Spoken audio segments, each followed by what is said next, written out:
Shalom, salam sejahtera untuk kita semuanya. Selamat pagi bersama Allah di waktu fajar. Renungan pagi kita hari ini, Minggu 18 Desember 2022 dengan judul Para Pemenang Duduk di Atas Tahtanya. Ayat inti terdapat di dalam Wahyu 3 ayat 21. Barang siapa menang, ia akan kududukkan bersama-sama dengan aku di atas tahtaku, sebagaimana aku pun telah menang dan duduk bersama-sama dengan Bapakku di atas tahtanya. Saudara-saudara yang dikasihi Tuhan, pagi ini kembali saya memberikan 3 poin penting untuk kita renungkan. Poin yang pertama, kota Tuhan akan membuka gerbang emasnya bagi mereka yang selama di bumi untuk bersandar pada Tuhan. Lengan abadi Tuhan melingkari jiwa yang meminta bantuannya, betapapun lemahnya jiwa itu. Hal-hal yang berharga dari perbukitan akan binasa, tetapi jiwa-jiwa yang hidup untuk Tuhan, yang tidak tergerak oleh kecaman, tidak juga oleh karena tepuk tangan, akan tinggal selamanya bersamanya. Kota Tuhan akan membuka gerbang emasnya untuk menerima dia yang belajar selama di bumi untuk bersandar pada Tuhan, untuk mendapat bimbingan dan kebijaksanaan, untuk kenyamanan dan harapan di tengah kehilangan dan penderitaan. Nyanyian malaikat akan menyambutnya di sana, dan baginya pohon kehidupan akan menghasilkan buahnya. Testimonies jilid 4 halaman 328. Saudara-saudara yang dikasihi Tuhan, kota Tuhan akan dimasuki oleh mereka yang menang, oleh mereka yang selama berada di bumi ini selalu bersandar pada Tuhan, selalu meminta bimbingannya, meminta kebijaksanaannya, yang mengandalkan Tuhan dalam hidupnya. Dan itulah bagian daripada upah yang mereka terima. Jadi, kota Tuhan akan dibuka bagi mereka ini. Pertanyaannya bagi saya dan saudara adalah, apakah saya dan saudara mengandalkan Tuhan, meminta pertolongan Tuhan, atau menjadikan Tuhan penuntun hidup kita? Jika itu terjadi pada saya dan saudara hari ini dan dalam kehidupan kita selama di bumi ini, kita ada harapan pada satu ketika kota Tuhan akan terbuka bagi saya dan saudara. Poin kedua, pahala dibagikan kepada semua orang karena pekerjaan mereka telah dilakukan. Testimonies jilid 3 halaman 246-247 mengatakan, dan ketika pahala akhirnya dibagikan kepada semua orang karena pekerjaan mereka telah dilakukan, jiwa-jiwa yang ditebus akan menyebut engkau diberkati, dan Tuhan itu akan berkata, baik sekali perbuatanmu, hai hamba yang baik dan setia, masuklah ke dalam sukacita Tuhanmu. Saudara-saudara yang dikasihi Tuhan, bahwa Tuhan telah menyediakan satu pahala, satu upah, satu berkat bagi mereka yang dengan setia menyelesaikan pekerjaannya. Ini pekerjaan apa?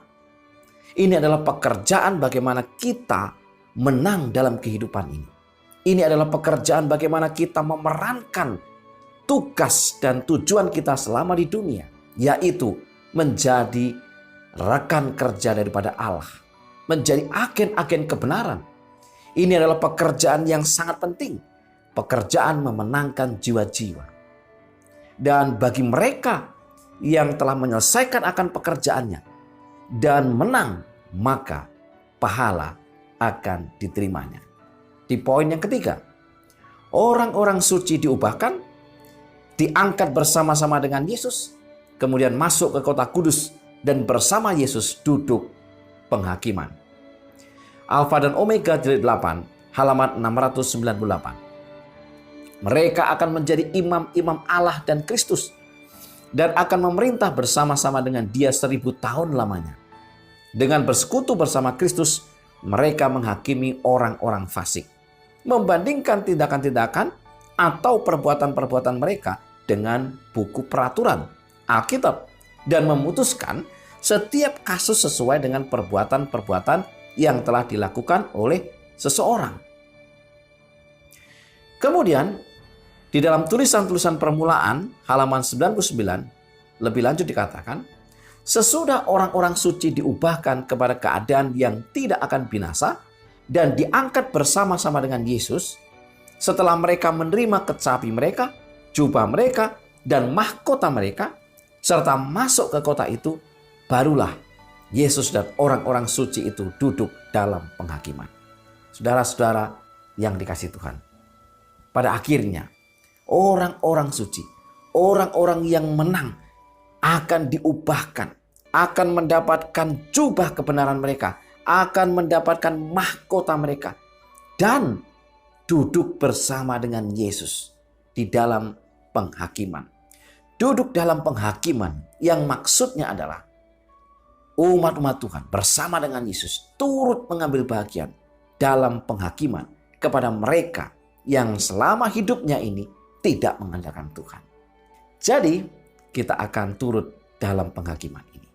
3 poin utama kita hari ini adalah, yang pertama, kota Tuhan akan membuka gerbang emasnya bagi mereka yang selama hidup di bumi ini bersandar kepada Tuhan. Yang kedua, pahala dibagikan kepada semua orang yang karena pekerjaan mereka telah dilakukan. Dan yang ketiga, orang-orang suci diubahkan dan mereka akhirnya diangkat bersama-sama dengan Yesus, lalu masuk ke kota kudus dan bersama dengan Yesus duduk dalam penghakiman. Inilah kabar sukacita bagi saya dan saudara, kabar sukacita bagi yang menang, kabar sukacita bagi yang setia. Biarlah itu menjadi bagian saya dan saudara. Mari kita tunduk kepala dan berdoa. Bapa kami yang di sorga, kami bersyukur untuk firman-Mu pagi hari ini. Curahkanlah kuasa Roh Kudus-Mu untuk masing-masing kami, agar kami dimampukan untuk mengerti dan memahami firman ini. Jadikanlah kami setia, jadikanlah kami pemenang, dan biarlah pada akhirnya kami akan terus mengandalkan Tuhan dalam hidup kami. Berkati kami sepanjang hari ini dalam segala aktivitas pekerjaan kami. Dalam nama Yesus kami berdoa. Amin. Saudara-saudara yang dikasihi Tuhan, selamat beraktivitas bersama Allah di waktu fajar. Tuhan memberkati kita.